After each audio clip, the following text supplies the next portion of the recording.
নমস্কাৰ সবল আৰম্ভ কৰিছে আছামিজ ট্ৰেণ্ডিং আজি 21 আগষ্ট আৰু আজি ৰাতিপুৱাৰ কেইবাটাও গুৰুত্বপূৰ্ণ খবৰ আহি পৰিছে আৰু এনেধৰণৰ খবৰসমূহ নিতৌ চাবলৈ চেনেলটো ছাবস্ক্ৰাইব কৰি ভিডিঅ'টোত এটা লাইক কৰি দিব। ৰাতিপুৱাৰ প্ৰথমটো ব্ৰেকিং নিউজ। উজনি অসমত মিয়া খেদাৰ নামত এতিয়া আন এক চাঞ্চল্যকৰ কাণ্ড।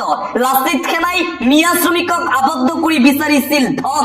লাচিত সেনাই আমাক টকা বিচাৰি আবদ্ধ কৰিছিল। উজনিত কাম বিচাৰি যোৱা শ্ৰমিকৰ এই বিস্ফোৰণ লাচিত সেনাৰ বিৰুদ্ধে। লাচিত সেনাই মিয়া শ্ৰমিকৰ পৰা ধন দাবী কৰাৰ অভিযোগ। আমি অসমীয়া দেখি মানুহ, মিয়াও নহয় বাংলাদেশীও নহয়, আমি টকা বিচাৰি আমাৰ লগত গুণ্ডামি কৰিছিল জাতীয় সংগঠনৰ নেতাই। আমাক ন্যায় লাগে, আমি প্ৰকৃত ভাৰতীয় নাগৰিক। আমাক মিয়া বাংলাদেশী বুলি অত্যাচাৰ কৰিছিল বীৰ লাচিত সেনাৰ সৈনিকসকলে। উজনি অসমত মিয়া খেদাৰ নামত এতিয়া ধন দাবী। টকা নিদিয়াৰ বাবে চিতু বৰুৱা সংগঠনৰ সদস্যই মাৰপিট কৰিছিল মিয়াক। ৪৭ জনকৈ শ্ৰমিকক নেতৃত্ব দি বাহাৰুল ইছলামে লৈ গৈছিল উজনি অসমত। কেমেৰাৰ সন্মুখত বীৰ লাচিত সেনা আৰু চিতু বৰুৱাৰ বিৰুদ্ধে এই গুৰুতৰ অভিযোগ উত্থাপন কৰা হৈছে। মিয়া শ্ৰমিকৰ পৰা ধন দাবী কৰিছিল চিতু বৰুৱাই। ন্যায় বিচাৰি জিলা আয়ুক্ত কাৰ্যালয়ত অভিযোগ দাখিল কৰা হৈছে। টকা নিদিয়াৰ বাবে মিয়া শ্ৰমিকক মাৰপিট কৰিছিল চিতু বৰুৱা আৰু বীৰ লাচিত সেনাৰ সদস্যসকলে।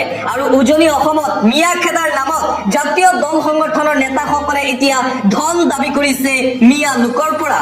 আৰু আনপিনে চিতু বৰুৱাৰ বিৰুদ্ধে সৰব হৈ পৰিছে মুছলিম ছাত্ৰ সন্থা।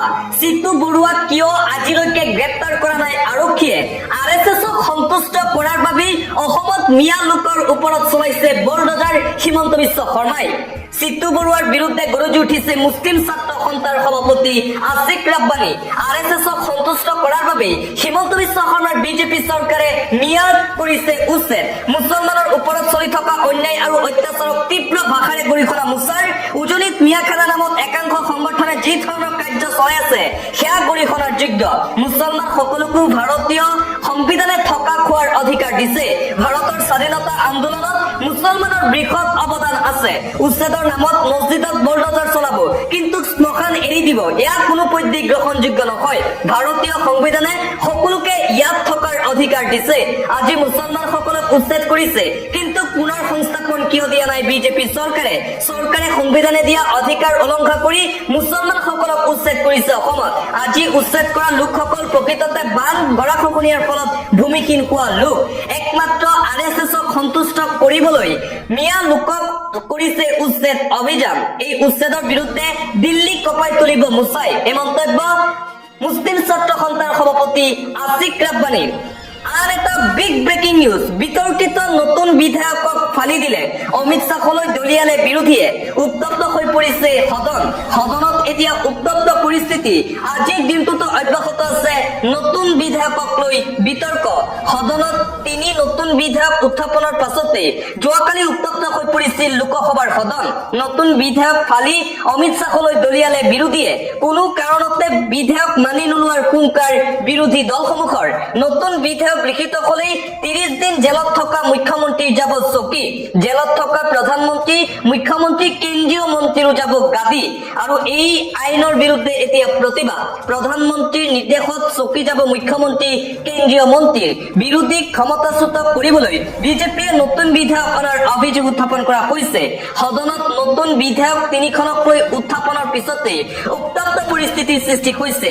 নতুন বিধায়ক ফালি অমিত শ্বাহলৈ দলিয়ালে বিৰোধীয়ে। আৰু আনপিনে এই নতুন বিধায়ক ৩খনক লৈ প্ৰতিক্ৰিয়া প্ৰকাশ কৰিছে বিৰোধী দলপতি তথা কংগ্ৰেছৰ যুৱৰাজ ৰাহুল গান্ধীয়ে।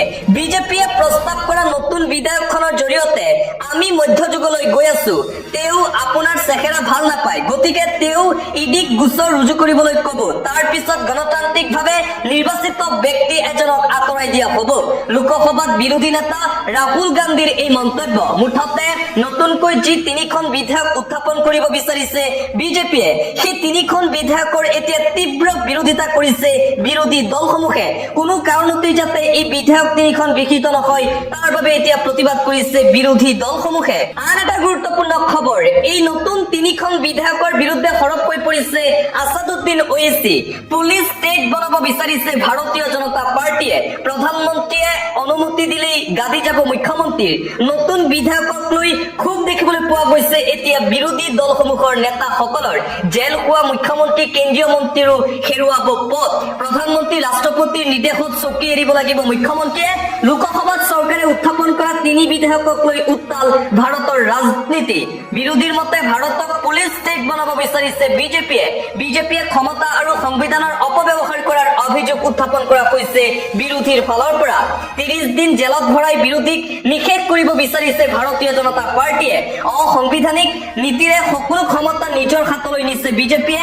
PMCMক অপসাৰণ সম্বন্ধীয় 3 বিধেয়ক উত্থাপনৰ সৈতে এতিয়া প্ৰতিবাদ। নতুন 3 বিধেয়কৰ বিৰোধিতাৰে বিজেপিক এতিয়া থকা সৰকা কৰিছে সাংসদ আছাদুদ্দিন ওৱেইচিয়ে।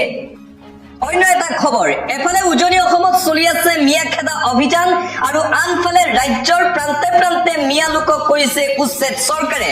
উচ্ছেদ আৰু মিয়া খেদা অভিযানৰ বিৰুদ্ধে লাখ লাখ সংখ্যালঘু মিয়াক লৈ ৰাজ্য কঁপাব সদৌ অসম সংখ্যালঘু ছাত্ৰ ইউনিয়ন চমুকৈ আমছুৱে।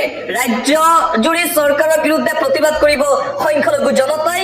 আমছুৰ নেতৃত্বত ৰাজ্য কঁপাব লাখ লাখ সংখ্যালঘু মিয়াই। আমছুৰ আহ্বান, চৰকাৰৰ বিৰুদ্ধে মাৰ বান্ধি থিয় দিয়াৰ সময় আহিল। স্বৈৰাচাৰী শাসন আমি চাই থাকিব নোৱাৰো, প্ৰতিবাদ কৰিবই লাগিব। ছেপ্টেম্বৰ মাহৰ প্ৰথম সপ্তাহত তীব্ৰ প্ৰতিবাদ কৰাৰ হুংকাৰ সদৌ অসম সংখ্যালঘু ছাত্ৰ ইউনিয়নৰ। ৰাজ্যজুৰি চৰকাৰৰ বিৰুদ্ধে প্ৰতিবাদ কৰিব লাখ লাখ সংখ্যালঘু মিয়া ৰাইজে। আন এটা ব্ৰেকিং নিউজ, যোৱাকালি হোজাই জিলাত চলিছিল প্ৰশাসনৰ বৃহৎ উচ্ছেদ অভিযান। উচ্ছেদ চলি থকাৰ মাজতেই উচ্ছেদিত ঘৰ এৰি নাযাবলৈ আহ্বান জনাইছিল অধিবক্তাই। NRC থকা লোকক উচ্ছেদৰ অভিযোগ উত্থাপন কৰিছিল অধিবক্তাজনে আৰু উচ্ছেদত বাধা দিয়া সেই অধিবক্তাজনক ইতিমধ্যে আটক কৰিছে আৰক্ষীয়ে। কেইবাটাও জামিনবিহীন গোচৰত আটক কৰা হৈছে অধিবক্তাগৰাকীক। উচ্ছেদিত ঘৰ এৰি নাযাবলৈ আহ্বান জনাইছিল অধিবক্তাগৰাকীয়ে। NRC থকা লোকক উচ্ছেদ কৰাৰ অভিযোগ উত্থাপন কৰিছিল অধিবক্তাই। হোজাইৰ উচ্ছেদস্থলীত আৰক্ষীৰ সৈতে তৰ্ক কৰিছিল অধিবক্তাই। আৰক্ষীক চৰকাৰৰ গুণ্ডাবাহিনী আখ্যা দিছিল অধিবক্তাজনে। কোনো কাৰণতে স্থান ত্যাগ নকৰিবলৈ কৈছিল উচ্ছেদিত ৰাইজক আৰু উচ্ছেদ অভিযানত বাধা দিয়াৰ বাবে এতিয়া আটক কৰিছে সেই অধিবক্তাজনক। হোজাই আৰক্ষীয়ে কেইবাটাও জামিনবিহীন গোচৰত আটক কৰিছে অধিবক্তাজনক।